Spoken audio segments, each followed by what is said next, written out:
Hello and welcome to Spectrum News at 9. My name is Xavier Robert, coming to you live from the capital city of Akwa Ibom. Let's take a look at the headlines. President Tinubu seeks Senate's approval to get fresh $8.6 billion, 100 million euros loan. Senate passes 57 billion naira Police Trust Fund 2023 budget.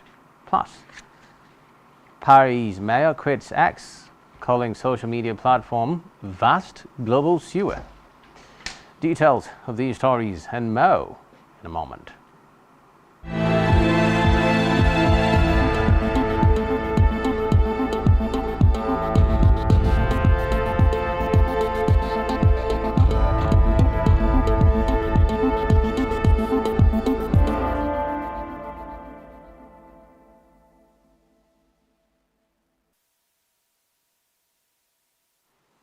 First in the news tonight, President Bola Tinubu has asked the Senate to approve a fresh loan of $8.6 billion and 100 million euros earmarked for the execution of vital projects in various sectors of the economy.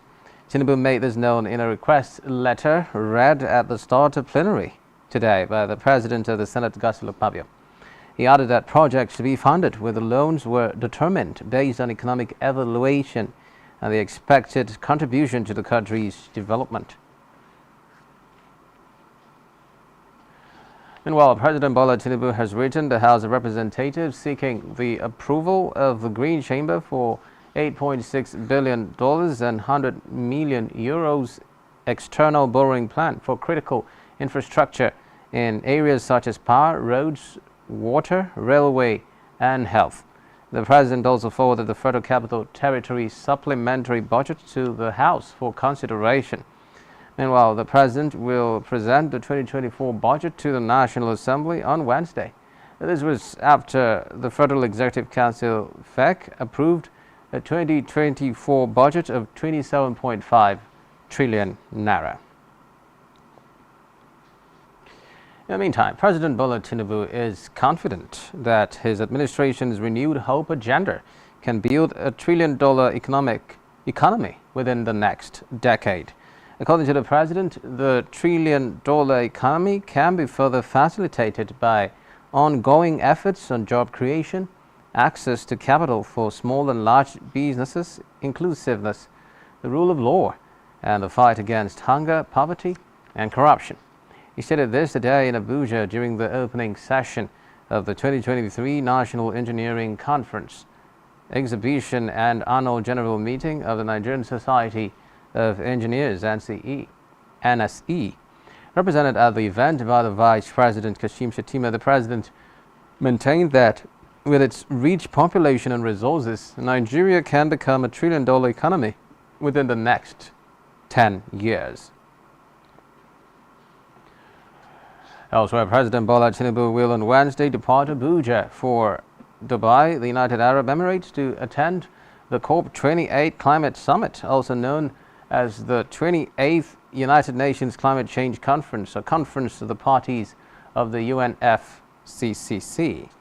This was contained in a statement signed by the President's Special Advisor on Media and Publicity, Ajuri Ngelale, revealed today. Ngelale said Tinubu, who will participate in the World Leaders Summit on December 1 and 2, 2023, will deliver a national statement highlighting Nigeria's stance on various thematic issues, including renewable energy and climate financing. Meanwhile, President Tinubu has ordered a massive rehabilitation of dilapidated federal roads across the country. The roads include the Makurdi-Nsukka 9th Mile East-West Road, Lagos-Abeokuta Expressway, Benin Bypass, collapsed bridges of Enugu-Port Harcourt Road, collapsed bridges of Shandam Plateau, Abuja-Kaduna Zaria-Kano and Gombe-Bauchi roads, among others. The Minister of Works, David Umahi, in a statement noted that despite inheriting 6 trillion naira deficit in road infrastructure, President Tinubu is determined to confront the challenges. According to him, the President urged the public to track the projects and give appropriate feedback to the government. Away from that now, the federal government, through the Minister of Power, W. Adelabu, has revealed how it intends to tackle the electricity issues bedeviling the country. The minister suggested that the approach adopted by his predecessors have not worked, saying he plans to adopt a bottom-up approach. According to him, his new approach would ensure that the country has an adequate supply of power in the not-so-distant future, as opposed to the top-to-bottom strategy adopted by former ministers. Adelabu made this known in Abuja at a roundtable for the legislature, judiciary and other stakeholders in the power industry on emerging issues, especially on the reenactment of the Electricity Act 2023. He argued that what the nation has always lacked is not competent engineers to get the work done, but the political will and the right leadership to drive improvement in power supply. In a separate development now, the Minister for Humanitarian Affairs and Poverty Alleviation and Chairman of the ECOWAS Inter-Ministerial Committee on Social Protection, Dr. Betta Adu, has harped on the imperativeness of member countries of the Economic Community of West Africa, ECOWAS, to work towards achieving maximum social protection in the sub-region. Speaking in Banjul, the capital of the Republic of Gambia, during the closing session of the hybrid interministerial meeting to adopt the ECOWAS Regional Social Protection Framework and Operational Plan, the minister told the session that the adoption of the social protection framework by member countries and full implementation was key to overcoming humanitarian and poverty challenges in West Africa.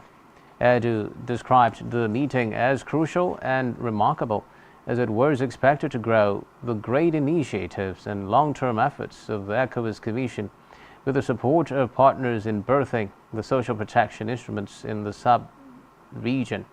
She pointed out that the COVID-19 pandemic exposed the yawning gaps in the social protection of the world, particularly in the West African sub-region, which has one of the lowest social protections in the continent. And from the Red Chambers, where the Senate today passed the sum of 57 billion naira as the 2023 budget of the Nigeria Police Trust Fund. Reports say out of the amount, capital expenditure is to gulp 47 billion naira, while total recurrent expenditure of 9.9 billion naira. The passage of the 2023 MPTF budget followed the consideration and adoption of the report of the Senate and House of Representatives Joint Committees on Police Affairs on the 2023 budget proposal of the Nigeria Police Trust Fund by the Senate. The chairman of the Senate Committee on Police Affairs, Senator Ahmed Malam Amadori, presented the report on the floor during plenary.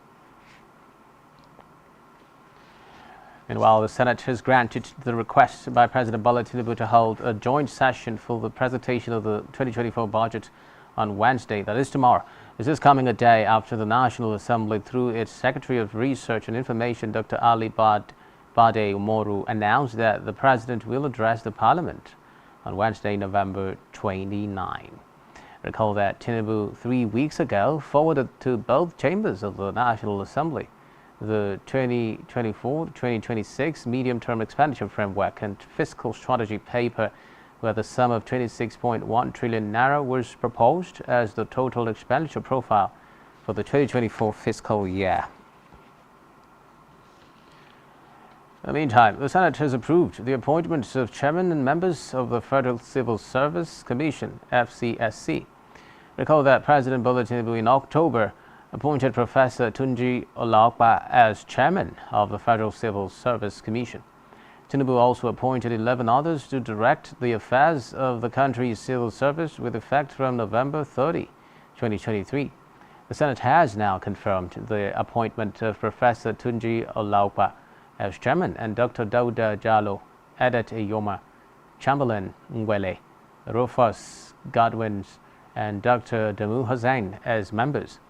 Other members of the commission confirmed by the Senate include Aminu Nabegu, Hindatu Abdullahi, Shehu Aliyu, Odekunle Rukiat, Princess Sarah Adebisi, and Dr. Festus Oyebade. Elsewhere, the Senate has quashed a bill for an act to amend the Electoral Act 2022 seeking to allow political parties nominate and replace validly elected candidates in the event of resignation, death, or vacancy of seats of serving members in National Assembly and state assemblies and for connected matters. The sponsor of the bill, Senator Karimi Sande, representing Kogi West Senatorial District, explained that the bill seeks to amend the Electoral Act 2022 to allow the political party that won an election nominate and replace candidates into National Assembly and state houses of assemblies whenever vacancy occurs due to death or resignation of the candidate during the pendency of his tenure in office. He said the bill will primarily avoid waste of public resources on conducting a fresh election in the federal and state constituencies. The lawmaker, however, failed to convince a significant number of his colleagues in his argument of the validity of this move. The President of the Senate, Godswill Akpabio, thereafter gave him an opportunity to withdraw the bill or amend it, which he declined. On to the Green Chambers, where the House of Representatives Public Accounts Committee has kicked off a full-scale probe into the alleged mismanagement of COVID-19 intervention funds by ministries, departments, and agencies of government MDAs. Addressing the opening session, the chairman of the committee, Bamidele Salem, warned MDAs that the committee would not listen to pleas for an extension of time. The lawmaker charged the Office of the Accountant General of the Federation to make available relevant and competent personnel to assist the committee in delivering on its assignment. Recall that the member of House of Representatives, Nyampa Zakari, had in October moved a motion for the probe of MDAs, accusing them of mismanaging funds totaling 183.9 billion naira meant to address COVID-19 pandemic from 2020 through 2023. Meanwhile, the House of Representatives has grilled the management of the Nigerian Upstream Petroleum Regulatory Commission (NUPRC) about declining signature bonus income. The chairman of the House Committee on Finance, James Falake, disclosed this during an interactive session with income-generating agencies in Abuja. According to the document presented to the committee, the expected 251 billion naira revenue from signature bonuses in fiscal year 2024 would fall to zero by 2026. The legislators questioned the Commission on the proceeds from the transfer of Federation properties to Nigerian National Petroleum Corporation Limited, NNPCL. The Commission is scheduled to provide information on its engagement in signature bonuses, as well as steps put in place to increase the monetization of the country's oil assets. In the meantime, the House of Representatives has also threatened to hand over management of the Nigeria Civil Aviation Authority (NCAA) to the Economic and Financial Crimes Commission (EFCC) over the alleged missing of 43 billion naira. The chairman of the House Committee on Finance, James Falake, issued the notification in Abuja during an interactive session with revenue-generating agencies. According to the records given to the committee, the NCAA declared 12.7 billion naira revenue from the share of gross revenue allotted to industry regulating organizations. The legislator, however, stated that the amount was less than the NCAA's projected gross revenue share of 66 billion naira realized from both domestic and international travel revenues in 2022. Moving on now to the judiciary, where a Federal Capital Territory High Court Abuja has adjourned an alleged procurement fraud case involving ex-governor of Central Bank of Nigeria (CBN) Godwin Emefiele. The court adjourned the trial of the ex-bank chief to January 18 and 19, 2024 for continuation of trial. Emefiele is standing trial on a 6-count amended charge on alleged procurement of vehicle to the tune of 1.6 billion naira. He had pleaded not guilty to the charges. It would be recalled that He was granted bail on November 17, 2023 to the tune of 300 million naira and 2 shorties, and remanded at the Kuje Correctional Center pending when he meets his bail conditions. So on judicial matters now, an appeal court sitting in Lagos State has dismissed the petition filed by the governorship candidate of the All Progressives Congress APC in Rivers State, Patrick Tonye Cole, against Governor Siminalayi Fubara of the People's Democratic Party PDP and the Independent National Electoral Commission INEC. The appellate court also dismissed the petition of a court party. Recall that the Rivers State Governorship Election Petition Tribunal had in October dismissed the petition of Cole challenging the election of Fubara as the governor of the state. The tribunal had dismissed the petition, saying that the APC that sponsored Cole had withdrawn the petition against Fubara's victory.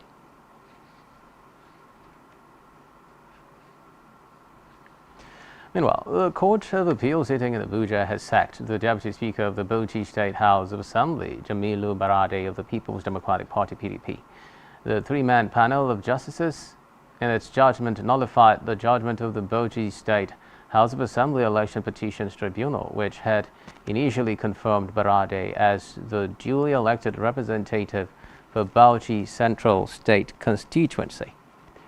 Now, consequently, the panel ordered rerun elections in some polling units in the constituency where the appellant, Aliyu Ilela of the All Progressives Congress APC, alleged overvoting. The court ordered the Independent National Electoral Commission INEC to retrieve the certificate of return earlier issued to the Deputy Speaker and conduct a rerun election in the affected polling units. Elsewhere, the Court of Appeal sitting in Abuja has removed the Speaker of the Nasarawa State House of Assembly, Ibrahim Balarabe Abdullahi, a member of the All Progressives Congress APC. In a judgment delivered today, the court declared the People's Democratic Party PDP candidate, Saad Abdullahi Ibrahim Turakino Panda, as the rightful winner of the election for Umaisha Ugea State constituency.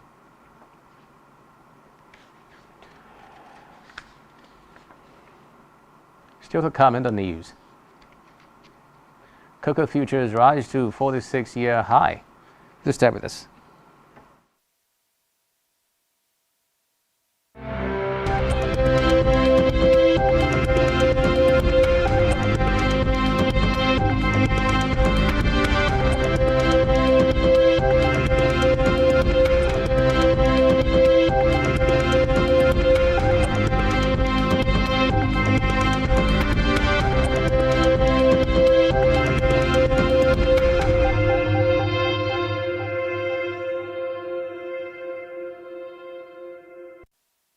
One truth not often told is about the transformation that Africa has undergone in recent decades. Africa is shaping its own destiny and should be referred to as the African opportunity. On Spotlight Africa, we paint the African picture the African way, laced with truth, detail, and the color of the African continent. Join Uyai Anyekan every Tuesday and Thursdays at 4:30 p.m. Spotlight Africa, telling the African story. Nigerian police, which is the only one allowed by grossly abused. Our governors have to share police powers with the president as stipulated by the constitution. We do not have a federal government police force. We have the Nigeria Police Force, which shall be administered, organized, and supervised by the Nigerian police. No, my lord, I want to say something. I want to say something here. Perhaps it might also enlarge the scope of people who should be invited here for examination. My lord, if we cannot find those who literally murdered Abiola, who are those people who could be said to be the beneficiaries of the death of Abiola? Rogers has linked you with some of the killings he did? He never did. he linked you with the attempted murder of Hebrew. He did not. My Lord, the Matters Council is leading the evidence in our matters. Is this an adversary proceeding? It's not, my Lord, but you can't be talking about cases which are in court, Is my this an adversary proceeding? It's not, my Lord. These cases are in court, my Lord. I'm just reminding your Lordship. My Lord, sorry, my Lord, I think I'll be in cross-examination. Legally Speaking, a program that deals with legal issues and questions we face as citizens of this amazing country, Nigeria. Legally Speaking. Join us every Friday from 5 p.m. to 6 p.m. for Legally Speaking.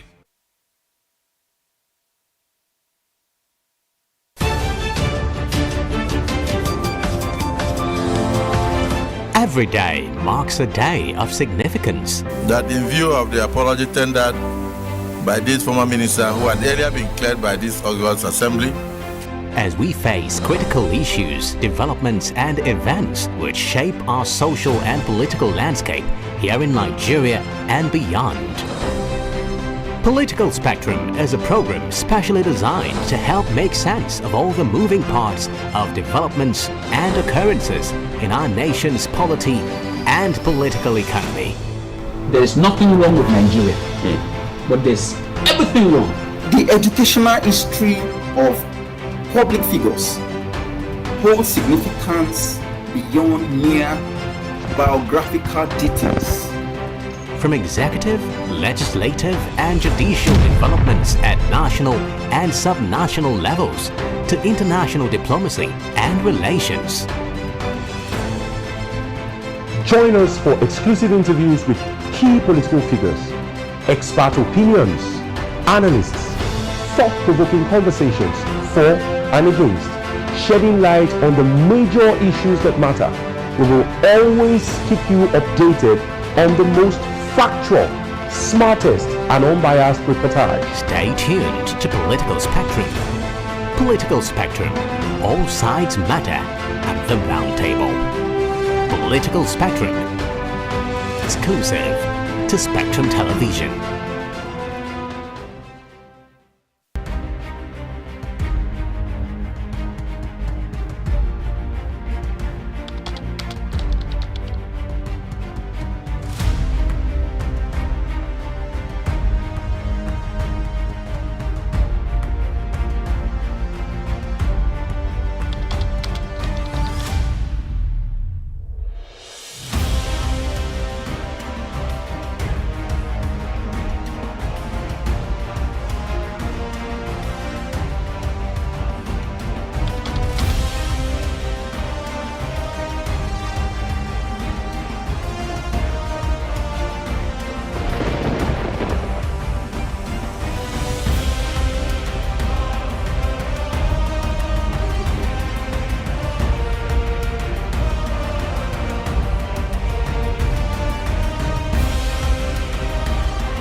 broadcast and entertainment, sports on the go, and news from the world.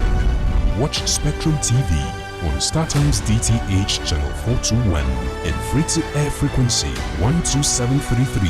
Visit our website, spectrumtvlive.ng. Spectrum TV, broadening your horizon.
Many thanks for staying tuned. We're moving now to Africa, where a Kenyan court has declared as unconstitutional a 1.5% housing levy that was imposed by the government as part of a finance law in July.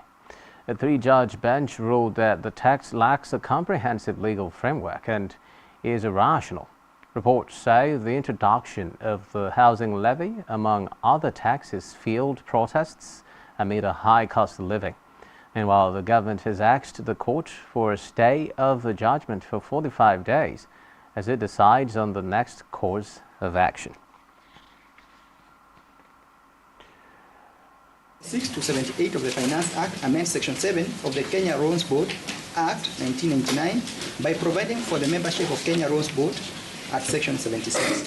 Section 77 amends Section 35 of the Kenya Loans Board by inserting a new subsection to the effect that annual estimates shall be submitted together with the collected annual loans program as provided for in Section 19. Section 76 and 78 mainly deal with composition of Kenya Loans Board, which has no demonstrable connection to the Finance Act. Upon our perusal of the Finance Act, we found that this proposed amendment was not enacted. Section 26 of the Finance Act amended the third schedule of the Income Tax Act to introduce new tax bands. In addition, Section 7 of the Act amended Section 10 of the Income Tax Act relating to withholding tax. The petitioners have not demonstrated how these amendments affect specific provisions of the Constitution. In any event, we hold that these are matters related to tax policy and administration. Section 84 of the Finance Act violates Article 10, 2BC, 27, and 201 of the Constitution and is therefore null and void. That an order is granted prohibiting the respondents from collecting, charging, or otherwise the charge known as the Affordable Housing Act on the basis of the Section 84, and all prayers on the consolidated petition not specifically granted are dismissed, and this being a matter of public interest litigation, each party shall bear. Meanwhile, the South African presidency is investigating whether parts of President Cyril Ramaphosa's speech last week were written using the artificial intelligence AI chatbot ChatGPT. It follows claims online that a section of the speech delivered last week at an education forum by the president did not come from the president or his speech writers. The president's spokesman, Vincent Magwenya, denied this, saying they do not use AI tools for content such as speeches. He said that parts of the speech were written by the Department of Education for the president's office, adding that they were following up regarding the source of the content. Still in Africa, Uganda's finance ministry has announced plans to borrow a $150 million loan from China's Exim Bank to develop the country's internet infrastructure. Uganda's ICT minister and junior finance minister presented the proposal to the Parliamentary Committee on National Economy. The move highlights Uganda's growing reliance on China for funding after the World Bank suspended funding in August due to Uganda's adoption of a contentious anti-homosexuality law. The country is also in talks with Chinese Export Credit Agency for a loan to help fund a $5 billion pipeline through which Uganda plans to export crude oil to Tanzania. In the meantime, a trial against Zambia's former First Lady Esther Lungu, the wife of ex-President Edgar Lungu, has begun in Lusaka. She has been charged with the theft of 3 vehicles, theft of a title for a property in Lusaka, and possession of $400,000 alleged to be proceeds of crime.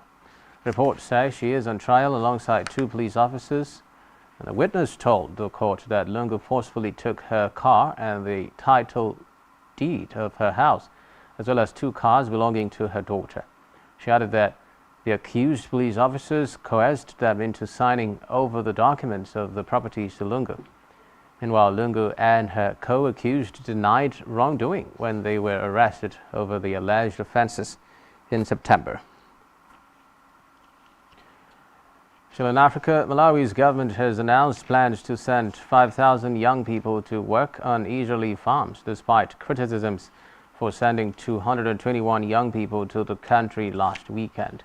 The minister defended the much criticized move, saying that it was part of the government's ongoing program of providing employment to young people locally and abroad.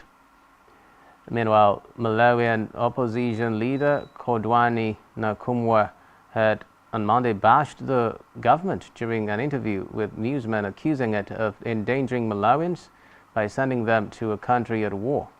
Kunkuyu, however, said that Israel had assured Malawi that its citizens will work in safe zones unaffected by the fighting. The Malawians will replace some of the more than 10,000 foreign farm workers who have left Israel due to the war. Meanwhile, Sierra Leonean President Julius Bio has reiterated his government's commitment to democracy, justice, well-being and safety of its citizens. Bio made this known during the reception of a high-power delegation from the ECOWAS Commission and government of Nigeria. The delegation includes Nigeria's National Security Advisor Nuhu Ribadu, Nigeria's Chief of Defense Staff General Christopher Musa, Chief of Defense Military Intelligence, Major General Emmanuel Udiade, and President of ECOWAS Commission Dr. Omar Touare, among others. Still in Africa, Niger's military junta has overturned an anti-migration law that criminalized the transportation of migrants through the country.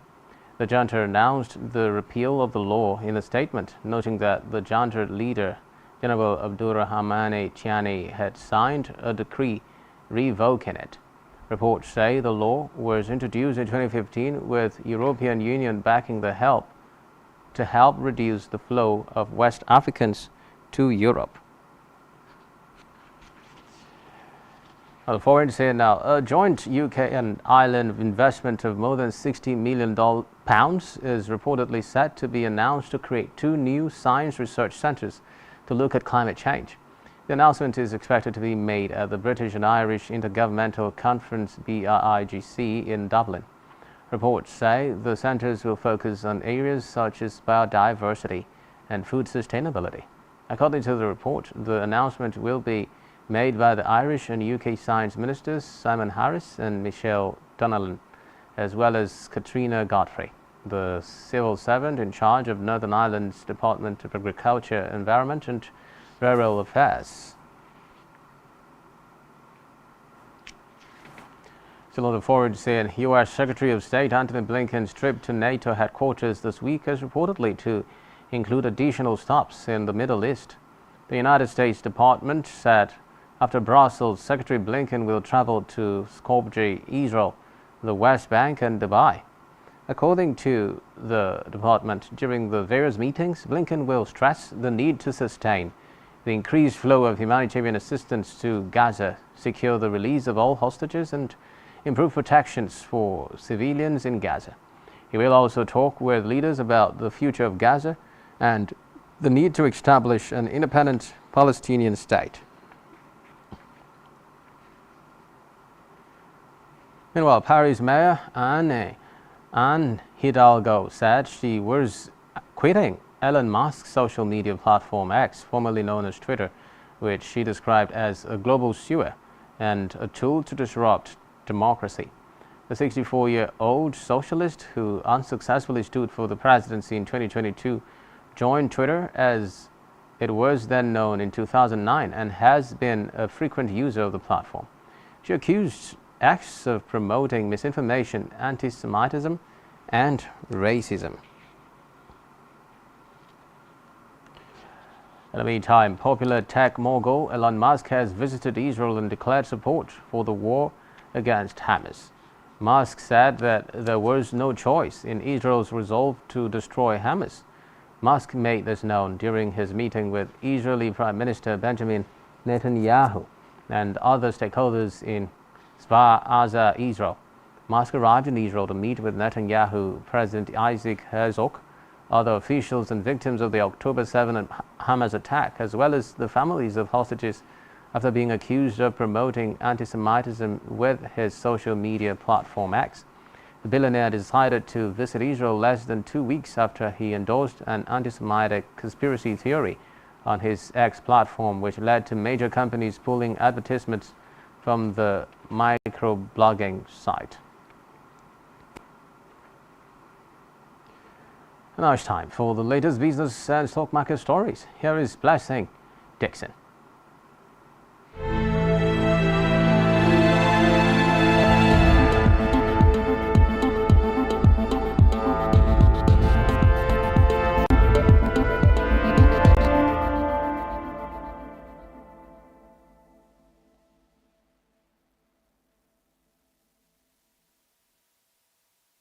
Good evening, it's Business News and my name is Blessing Dixon. In the news, cocoa prices have risen to a 46-year high. Cocoa futures soared towards the $4,300 per ton mark, a level last seen in September 1977, and rising above 65% so far this year, amid ongoing concerns over tight supply from top producers Ivory Coast and Ghana. Unfavorable weather conditions, notably unreasonably heavy rains, have prevented the drying process of cocoa beans, resulting in degraded bean quality. Reports of black pod diseases and swollen shoot virus stemming from the excessive rainfall have been reported in various growing areas. Meanwhile, recent data showed a significant drop in cocoa shipment by Ivory Coast farmers, amounting to 479,449 metric tons sent to port from October 1st to November 27th. The National Cocoa Organization estimated deficit of 116,000 metric tons in the global cocoa market for the ongoing growing season, following 2 years of supply shortages. In Nigeria, the Nigerian National Petroleum Company Limited has disclosed that Nigeria recorded a 226 crude oil theft incident in 1 week, from November 18th to November 24, 2023. This was announced by the oil company on its official X account. The company said that during the period, various crude oil theft activities were identified across several states in Nigeria oil-producing states. In Abia and Rivers State, 39 cases of illegal connections were recorded. Additionally, 77 illegal refineries were uncovered and destroyed in Rivers, Delta, Bayelsa, and Imo State, aiming to curb unauthorized refining operations. Meanwhile, 21 instances of pipeline vandalism were detected in Rivers and Delta states. Still in Nigeria, the Minister of Aviation and Aerospace Development, Festus Keyamo, has revealed suspicious deals in the controversial Nigerian Air Agreement with Ethiopian Airlines. Speaking with state correspondents at the Federal Executive Council meeting on Monday, Keyamo said, although the findings and Nigeria Air is before President Bola Ahmed Tinubu, details showed that there are anti-competitive deals inherent in the agreement with Ethiopian Airlines. He faulted the 5-year tax waiver granted to Ethiopian Airlines, noting that this will not encourage fair competition in the aviation sector. He also decried that the contract sought to cede the appointment of employees at all levels to Ethiopian investors. It's time for the Nigerian stock market report. At the end of today's trading session on the Nigerian Stock Exchange, a total of 534.61 million shares in 8,136 deals, corresponding to a market value of 5.61 billion naira, were traded. Compared with the previous trading day, today's data shows a 28% decline in volume, 5% decline in turnover, and 12% decline in deals. The current market capitalization of the Nigerian Stock Exchange is 38.9 trillion naira. 116 listed equities participated in trading, ending with 19 gainers and 40 losers.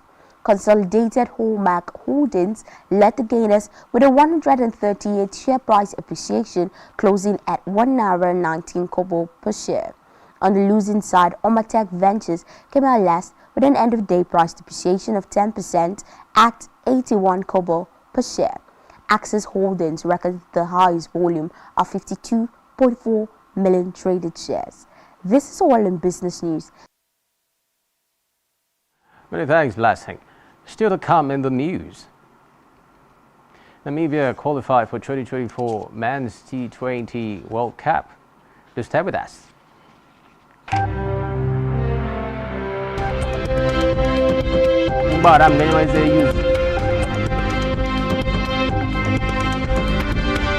Adam meze use good night.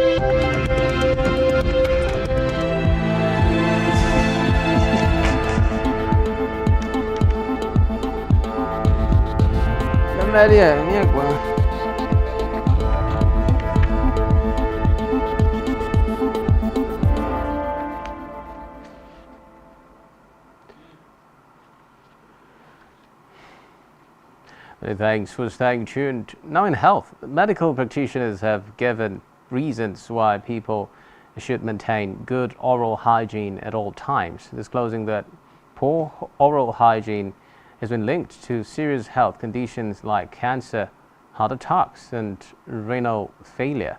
According to them, poor oral hygiene can lead to the growth of bacteria in the mouth, which can then travel to other parts of the body and cause serious damage. The experts maintain that taking care of one's oral hygiene is not just about brushing and flossing, but also about visiting the dentist regularly for checkups and cleanings. They added that chronic kidney patients are found to suffer numerous systemic complications that may contribute to poor oral health and cause heart disease.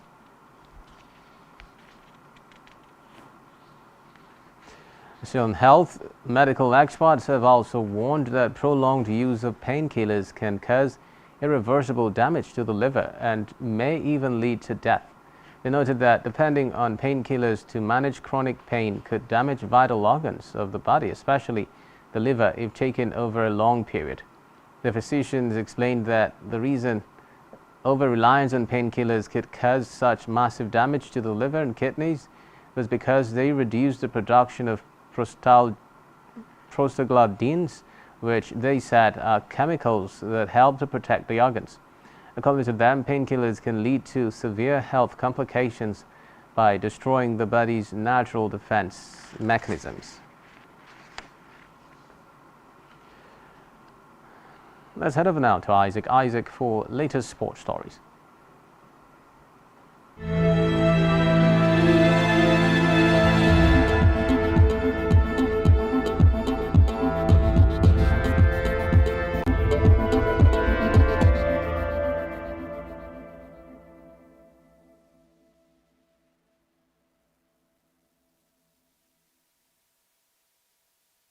Thank you so much. Well, in sports this evening, Namibia have booked their spot at next year's Men's T20 World Cup after guaranteeing a top 2 finish in African qualified with a game to spare. The Eagles secured a 58th run over Tanzania in Windhoek and will sit top of the table with 5 wins from 5 after previously defeating Zimbabwe, Uganda, Rwanda and Kenya. Next year's 20-team tournament in the United States and the West Indies will be Namibia's 3rd consecutive appearance at the T20 World Cup. The side reached the Super 12 stage as first-time qualifiers in the UAE in 2021, but then suffered a first-round group stage exit in Australia last year. Uganda, Kenya and Zimbabwe remain in contention to secure a 2nd spot in the table and join Namibia at the T20 World Cup next year, with Uganda facing East African rivals Kenya tomorrow. Well, Namibia would co-host the Cricket World Cup in 2027 alongside South Africa, and Zimbabwe finished a group campaign against Nigeria on Thursday. Well, moving on to football stories, Manchester United have expressed interest in a shock move for former Chelsea flop Timo Werner. United are said to be in the hunt for a striker in January, and according to reports, the Red Devils have already made an inquiry for Werner. The German international is believed to be unhappy with his lack of game time at RB Leipzig, whom he joined in 2022. After finding the net 16 times last term, Werner has scored just twice this season in 8 games, where he's managed just 203 minutes of play. No official bid has been made yet, nor have any negotiations, but Werner is reported to be on the list for Erik ten Hag. The former Stuttgart man has been linked with Real Madrid, Fulham, Crystal Palace and West Ham in the past. Werner has found himself omitted from Germany's squad in recent times, with his last cap coming in June 2022 in the UEFA Nations League prior to Nagelsmann's appointment as manager. The striker is back in England temporarily for Leipzig's Champions League group stage game against Manchester City at the DTH Stadium. One more transfers. Arsenal are looking to land Aston Villa midfielder Douglas Luiz this winter after having 3 bids rejected for him already. In order to balance the books, reports are suggesting that the club will consider offers for the midfielder Thomas Partey, who has fallen down the pecking order. The Gunners are very much in the Premier League title race and went top on Saturday night, but Mikel Arteta is ready eyeing up a move for the midfielder. Partey was an integral part of Arsenal's season last year, but has struggled for fitness and will be absent in January due to the AFCON. Will Arsenal have a long-standing interest in Aston Villa's Douglas Luiz, who continues to impress the Midlands club? The Brazilian has been the subject of 3 failed bids from Arsenal, and it will take a mammoth offer to convince Villa to sell mid-season. Declan Rice's arrival lessens the need for Arteta to have Partey in his starting 11, and a reshuffle could be on the cards. But it is dependent on finances. Arsenal spent around £200 million in the summer on Rice, Julian Timber and Kai Havertz, while David Raya's loan is expected to become permanent in the summer.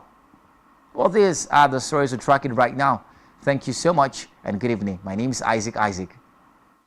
Many thanks, Isaac. And now in entertainment news, Nollywood actress Iyabo Ojo has sued colleague Lizzie Anjorin over some allegations made against her. Recall that Lizzie had, in a series of clips on the internet, accused Iyabo of dating singer Naira Marley. She also made different allegations about Iyabo's daughter and her lover, Paulo. Lizzie also accused Iyabo of being the brain behind the popular faceless blog, Gist Lover.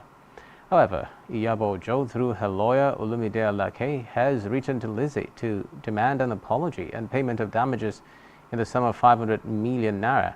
Lizzie was also given 14 days to respond to the lawsuit. Still on entertainment news, famous Nigerian musician and instrumentalist Harrison Tare Okiri, better known as Harry Song, has stated that the marriage institution is not for the wise, rich, or educated people. Harry Song said this amid the marital crisis between Davido's logistics manager, Israel DMW, and his wife Sheila Courage. Sharing his opinion on his Instagram page, the singer noted that wealth, education, and wisdom cannot stop a marriage from breaking up. While emphasizing the complexity of marriage, he explained that the key qualities for a successful marriage are humility, selflessness, patience, and the ability to serve one's partner. Meanwhile, famous Nigerian singer Teniola Apata, popularly known as Tenny, has blasted Nigerians for criticizing Davido over his younger sister's comment. Recall that Davido had, during one of Tenny's visits to his house, referred to her as, open quote, my younger sister, close quote, despite both being age mates. Following this, many netizens took to the internet to drag Davido. Reacting to the development in an interview on Zero Conditions podcast, Tenny clarified that she harbors no grievances over Davido's comment, while questioning the sensibility of those who took issue with the terminology. Tenny used the analogy of her driver calling her Madame, even though he is far older than her, to shut the critics up. And lastly, on entertainment tonight, Atlanta rapper Young Thug's racketeering trial has begun, with Georgia prosecutors accusing him of being a gang leader in charge of a Wolf Park. The rapper-born Jeffrey Williams is accused of co-founding a violent street gang in his hometown. The prosecutors are allegedly using the critically acclaimed performer's own lyrics as evidence against him. The rapper is accused of racketeering, the same charge facing former U.S. President Donald Trump in the state.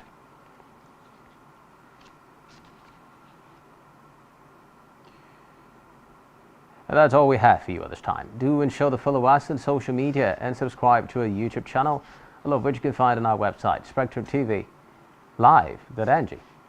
You've been watching Spectrum News at 9. My name is Xavier Robert. Do have a good night rest. Bye.